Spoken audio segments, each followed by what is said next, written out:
quels sont les plus gros événements crypto à suivre en septembre 2024, comment la famille de Trump s'est fait hacker sur Twitter pour promouvoir une arnaque crypto. Bienvenue sur Cryptonit, c'est ce que nous allons voir aujourd'hui. Il s'en est passé des choses cette semaine sur le marché crypto. On va commencer déjà avec Bitcoin et Ethereum qui sont les touchés des plus bas aujourd'hui, et notamment environ 56 000 $ pour le Bitcoin et 2300 $ pour Ethereum. Donc plus en détail, voyons où ils peuvent descendre au plus bas et potentiellement remonter, quelles sont leurs résistances. Donc sur Bitcoin, on cherche à retourner sur les 60 000 $ dans les prochains jours, les prochaines semaines, pour revenir sur une position haussière, et ce serait très bien de reconsolider cette résistance au niveau des 60 000 $. On sait que les chiffres ronds sont assez psychologiques, ce serait vraiment top de pouvoir aller consolider ici à 60 000 $. Si ça ne se fait pas, eh bien le Bitcoin pourrait retomber ici à sa résistance à 53 500 $. Donc là, ce sera vraiment à suivre. Pour le moment, on se retrouve à peu près au milieu, quasiment à 56 200, à voir la direction qu'il va prendre. Bien entendu, s'il repasse un de ces deux points, il pourrait par exemple ici remonter facilement à 62 000 $. Et là, par contre, s'il redescend plus bas, on pourrait les têtes toucher les 50 000, à voir. Du côté d'Ethereum, on est un petit peu pareil. Alors déjà, il a pris une sacrée correction, on peut le voir en comparaison avec le Bitcoin. Donc chaque bougie correspond à un jour. Ici, au niveau des résistances, donc en haussier, on serait plutôt autour de 2530 $ à aller chercher pour retrouver une position haussière. Et au plus bas, donc si ça descend à 2175 $, là, on pourrait commencer à s'inquiéter. On pourrait aller chercher le prix psychologique des 2000 $ autour d'Ethereum. Ce qui fait assez mal, puisqu'il était quand même à 3000 $ il n'y a pas si longtemps, mais même bien au-dessus. Là, on peut voir en plein milieu de l'été 2024. Et même ici, au plus bas, voilà, il était autour de 3000 $. Cette résistance était quand même beaucoup plus intéressante pour nous, les investisseurs. Mais bon, c'est comme ça. On a encore un petit peu de temps pour remonter plus haut. On a surtout des possibilités d'achat. Mais là, on fait attention. Aujourd'hui, ce vendredi 6 septembre, on est à peu près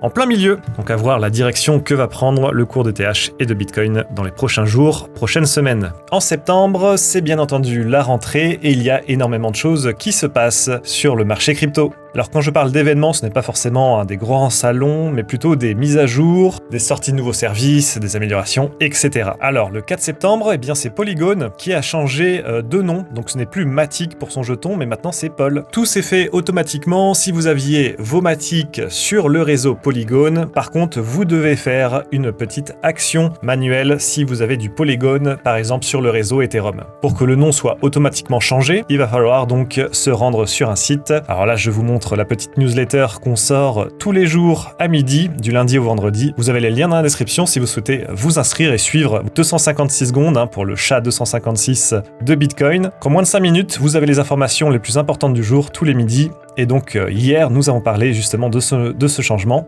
Et pour ceux qui possèdent du Matic sur la blockchain Ethereum, eh bien, il y a le site officiel avec un portail pour transformer vous-même vos Matic en Pol sur le réseau Ethereum ou sur d'autres réseaux qui ne sont pas Polygon. Bien entendu, vous avez le lien dans la description si besoin. Alors un projet que je suis, dont j'ai déjà parlé sur cette chaîne YouTube, mais aussi sur le site internet, c'est Polkastarter, une plateforme qui lève des fonds de manière décentralisée, c'est-à-dire qu'elle propose des IDO. Elle a proposé sa version 4 ce 5 septembre, donc hier, et donc le site est tout nouveau, nouvelle DA, nouvelle manière de retrouver les différents onglets ainsi que ses investissements. Bien joué à eux. Bien entendu, juste avec cette annonce et quand ça a été lancé, le cours a pris plus 10%. Donc si vous êtes des traders sur le court terme, ça peut être intéressant de regarder ce genre de news. Même si ça ne prend que plus 10%, ça reste super intéressant si vous voulez réaliser un petit gain en express comme ça sur une petite hausse juste avec un rebranding, une nouvelle annonce. Nous avons aussi le projet Yield Guild Games qui va proposer un nouvel écosystème en play to earn. Ça, je vous invite à aller regarder aussi. Du côté de la crypto IA, du côté de la crypto liée à l'intelligence artificielle, Numerai qui va sortir ses données V5 Atlas, une annonce assez attendue bien entendu. Donc là pareil, on pourrait s'attendre à une hausse donc ce 13 septembre. Du côté de Maker DAO, on va se retrouver avec un nouveau stablecoin USDS, à voir s'il est vraiment intéressant et il va surtout servir à voir vraiment s'il est intéressant sur la DeFi, mais il y a aussi le nouveau jeton de gouvernance Sky, à voir ce que ça donne dans le détail.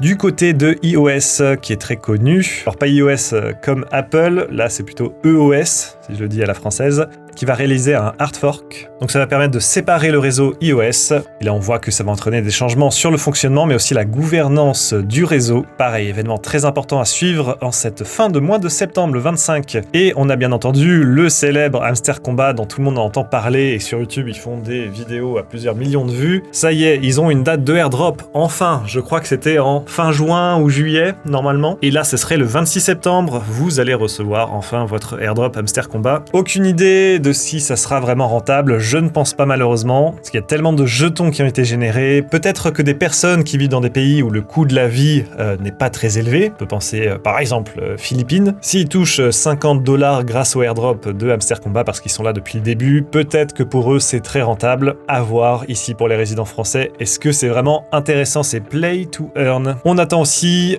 durant le 3e trimestre 2024 la nouvelle version d'Uniswap, donc ça je l'attends avec impatience, c'est un petit peu mon petit chouchou de la DeFi et des exchanges décentralisés, à voir ce que ça va donner. Pour être tenu au courant le plus souvent, donc bien sûr on sort des articles d'actualité tous les jours sur crypto-nit.fr et ici vous pouvez rentrer votre mail pour recevoir directement notre nouvelle newsletter chez vous. Tous les midis, vous prenez 5 minutes, comme ça vous arrivez à suivre ce qui se passe sur les crypto-monnaies et à chaque fois bien sûr je vous propose l'analyse d'une crypto-monnaie avec notre plan d'action. Bien entendu ce ne sont pas des conseils en investissement, mais ça vous donne déjà une petite idée de ce qu'il faut cibler. Est-ce qu'il faut vendre votre Solana par exemple? S'il descend à $120, est-ce qu'on pourrait aller chercher une phase d'achat à $100? S'il dépasse les 140, on pourrait aller revendre notre Solana autour des 160 à court terme. Enfin, ça vous donne une petite idée de ce qui pourrait être fait. Et si vous n'avez pas du tout le temps de suivre ce qui se passe dans l'univers crypto, quand même bien pratique ce genre de petite newsletter, en tout cas j'adore la faire. Si vous voyez cette vidéo le vendredi 6 septembre, sachez que la semaine prochaine il n'y aura pas de newsletter, tout simplement pour une question de vacances, et donc on se retrouvera à partir du lundi 16 septembre avec la newsletter.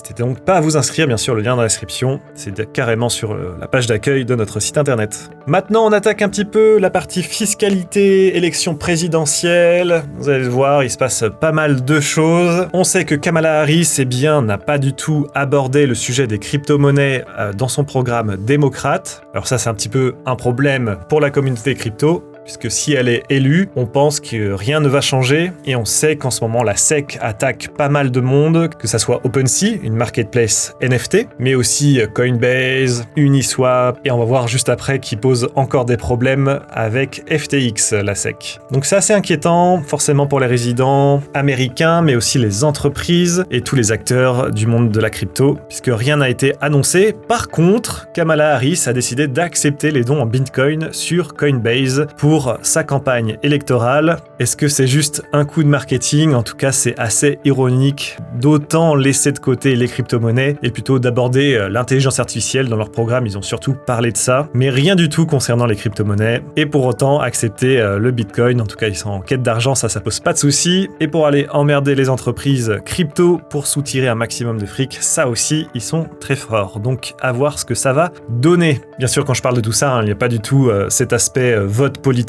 Je ne suis ni l'un ni pour l'autre, c'est simplement pour essayer de prévoir comment va réagir le marché crypto. On peut se douter, en tout cas actuellement, que si Trump gagne, le marché crypto pourrait prendre des bénéfices et monter à la hausse, alors que si c'est Kamala Harris, malheureusement ça pourrait descendre à la baisse sur le moment et on pourrait avoir un bull run qui serait un peu moins impressionnant éventuellement. D'ailleurs, en parlant de Trump, sa famille a été impliquée dans une arnaque crypto. On sait que Donald Trump et son fils souhaitent lancer un exchange, en tout cas une plateforme décentralisée liée aux crypto-monnaies pour du lending staking. Il y a eu quelques révélations là-dessus, mais c'est toujours en cours de développement, sauf que, pas mal de membres de leur famille Trump ont été piratés, notamment sur X, Twitter, et donc les pirates en ont profité pour annoncer la sortie enfin de World Liberty Financial. Donc ce projet crypto avec une crypto à acheter, bien entendu c'était une arnaque, mais plein de personnes sont tombées dedans. Il n'y avait pas d'annonce officielle, malheureusement c'est arrivé et beaucoup de personnes ont perdu de l'argent.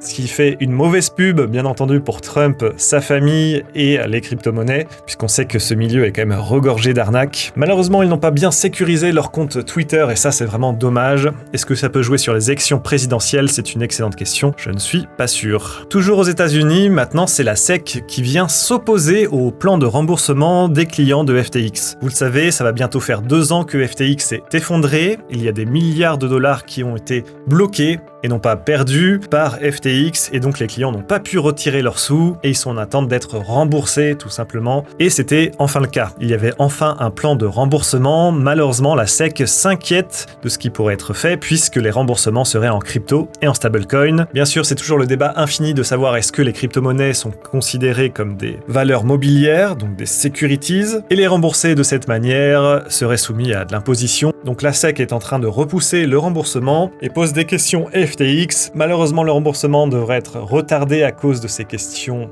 de fiscalité. Voilà, juste mettez-vous d'accord, à un moment définissez qu'est-ce que c'est une crypto-monnaie. XRP n'est pas une securities, Bitcoin n'est pas une securities, mais peut-être qu'Ethereum oui, peut-être que Uniswap oui. Franchement, on n'arrive plus à suivre. On ne sait pas ce qu'ils font. Gary Gensler s'attaque à tout le monde et reproche même à OpenSea de vendre des securities. Donc commence à être n'importe quoi. Je pense que les clients FTX qui attendent d'être remboursés vont faire un petit peu la gueule. C'était à peu près tout pour les news de la semaine. Merci de nous avoir suivis. On se dit à très bientôt sur la chaîne YouTube et sur crypto-nit.fr. N'hésitez pas à rejoindre, bien sûr, notre newsletter journalière. À très bientôt. Bye bye bye.